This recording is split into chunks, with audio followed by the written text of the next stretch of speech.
irmãos, saudação de paz da parte do Senhor Jesus o Cristo. Estamos indo para a aula 8. Meu Deus, são 10, está acabando. 8. E aqui, essa aula tem por título servir ao condenado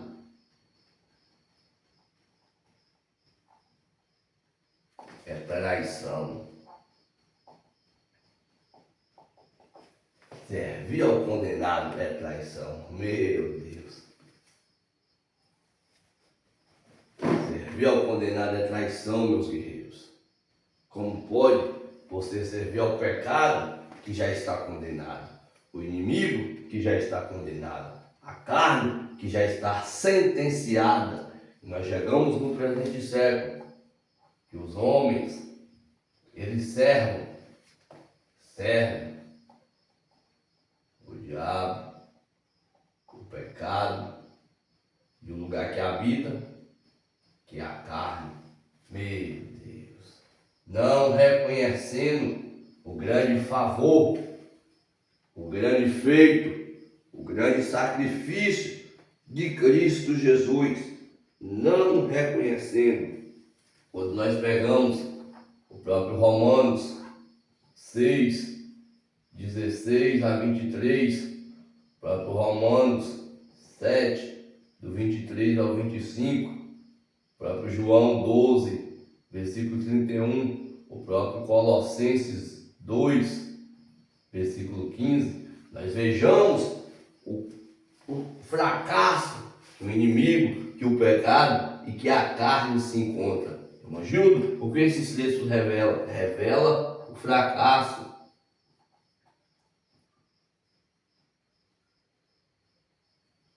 Revela o fracasso de quem? Do diabo, do pecado e da carne. Meu Deus, e como pode o homem servir aquele que está em condenação, aquele que está sentenciado, aquele que está punido e punição de castigo eterno? Meu Deus, Paulo, no Romanos 6, do 16 ao 23, ele fala: aquele que você obedecer,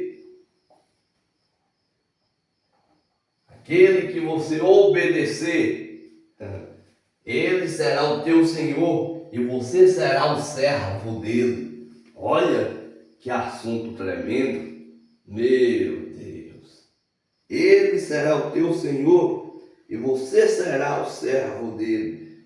Quem serve tem um Senhor. E é isso que Paulo coloca aqui no Romanos 6. Ele fala: aquele que você obedecer, aquele que onde a tua obediência estiver focada, será o teu servo. Você será o servo dele. Melhor dizendo aqui, ó. Servo. Aí você coloca de Cristo Jesus, ou do próprio diabo, do próprio pecado, da própria carne, no próprio Romanos 7, 23 ao 25, o próprio Paulo mostra e declara que a servidão dele é a lei de Deus, ainda que o pecado está entrelaçado no corpo dele, interligado, ainda que os membros dele reconhecem uma lei, um poder que mexe com ele, ele prefere que o servo dele seja o Senhor Cristo Jesus. Ele não quer servir o condenado, mas ele quer servir aquele que justifica ele. Porque aqui está a diferença.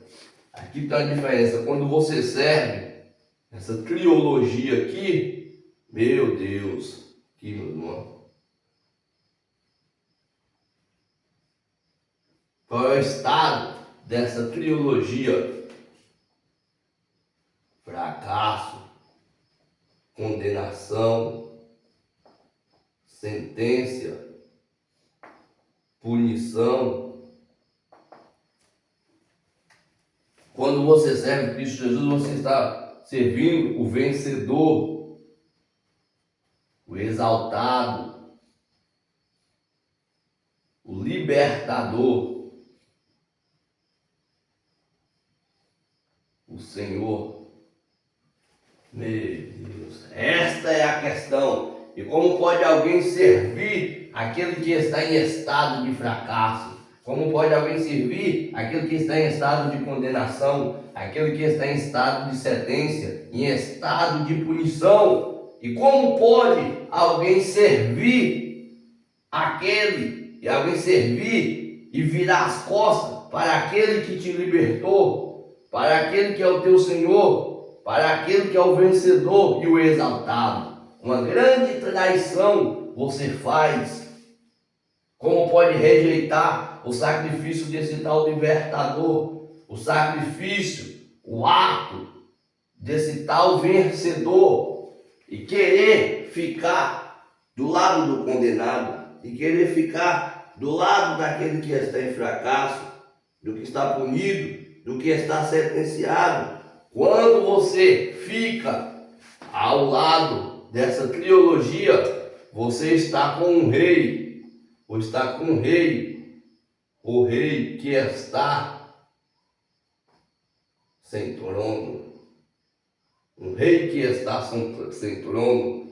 Meu Deus, indo, fazendo traição, sendo covarde diante daquele que te libertou, aquele que foi capaz de te tirar das algemas, dos cadeados, aquele que foi capaz de te libertar da tal prisão, aquele que foi poderoso de te libertar do pecado da morte.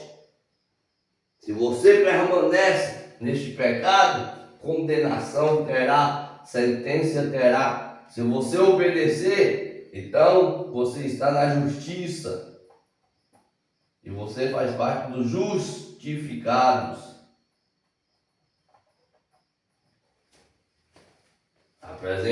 Chegamos no presente século que muitos preferem ficar do lado da condenação, da sentença, da punição, do que do lado dos justificados, servindo aquele que os libertou. O próprio Cristo fala em João 12:31, que o mundo já foi julgado e o príncipe deste mundo também. Meu Deus, só condenação isso aqui, ó.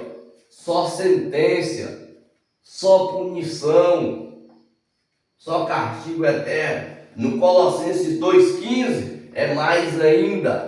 Meu Deus, porque está escrito que as potestades,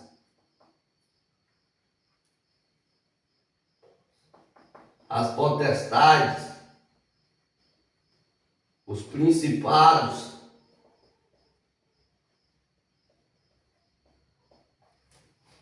foi colocado exposto publicamente,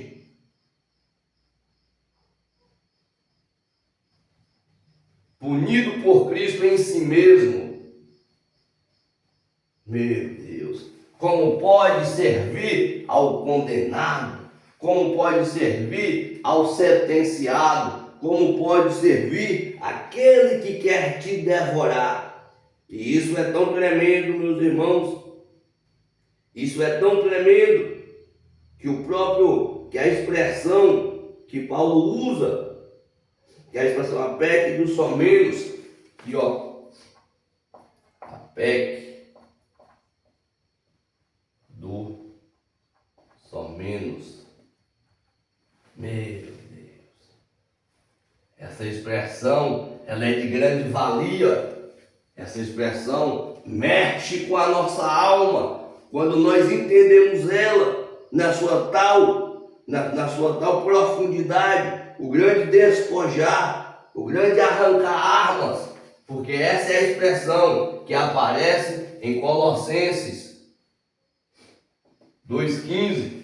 Cristo, ele pega todas as potestades, todos os principados, expõe, está escrito, expõe publicamente e despoja em si mesmo. Meu Deus, essa expressão,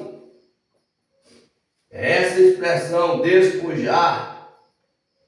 E não é apenas despojar, mas sim desarmar. Aqui é tirar todas as armas.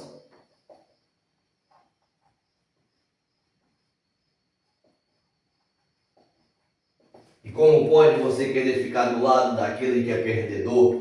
Do lado daquele que está perdendo, que está despojado, que está desarmado, que foi tirado todo o seu poderio?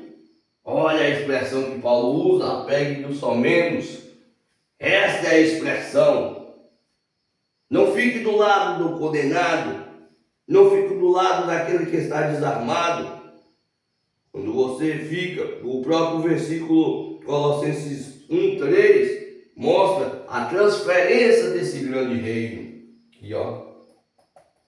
Colossenses 1:13, 2 versículos a menos do que o 15, está mostrando nós a transferência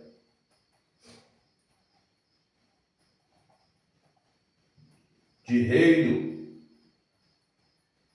Por quê? Porque Cristo não quer que você fique do lado do condenado. Cristo não quer que você fique do lado do fracassado, do que perdeu, do punido, do que está sentenciado. Se você não entender, meu irmão, eu entendo no teu lugar. O ato de sujeição à carne, o pecado, é traição. Você vai contra o próprio rei justo. Quando você está aqui, ó, diante desse ato ato de quê, meu? De sujeição. Quando você está sujeito à carne, servindo a carne, ou pecado, meu Deus, você está indo de encontro ao rei justo, ao rei vencedor, ao rei exaltado, ao que te libertou. Você vira as costas para ele para seguir aqueles que estão em fracasso. Que esse rápido estudo possa ficar guardado em vossos corações.